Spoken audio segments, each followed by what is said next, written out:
Also in Washington this morning is CBS News national security analyst Juan Zarate. Juan, good morning.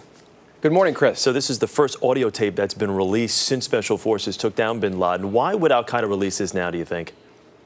Well, authorities were expecting an audio tape out there from bin Laden.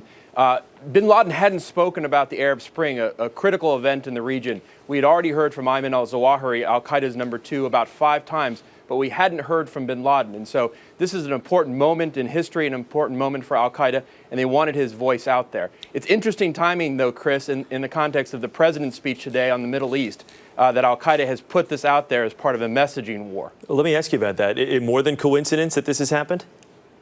Well, it may or may not be. Certainly this audio was floating out there, but al-Qaeda reads the newspapers, they know what's going on, and they certainly wanted to get his voice out there. They also, I think, in the post-bin Laden period, want to preserve his voice, his image, especially as the U.S. tries to undercut the mythology of bin Laden. As far as what's in the tape, many throughout the world, including those here in the United States, supported the uprisings earlier this year in Egypt and Tunisia. And in the tapes, bin Laden seems to support them as well. So can you just kind of lay out easily what the difference in the level of support is between the two?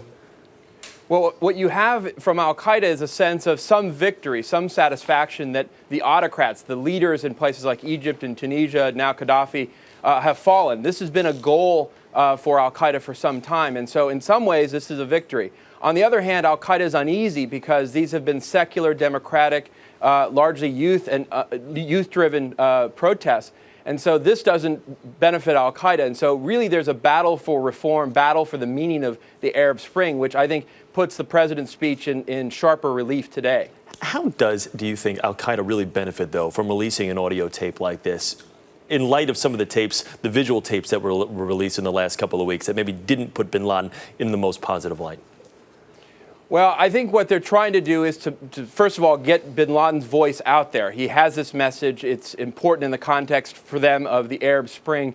I think it's also important that they preserve his mythology, that they use his image, his voice to galvanize the global movement, to inspire further attacks, and also to try to keep the movement unified. And so I think this is part of that effort from al-Qaeda.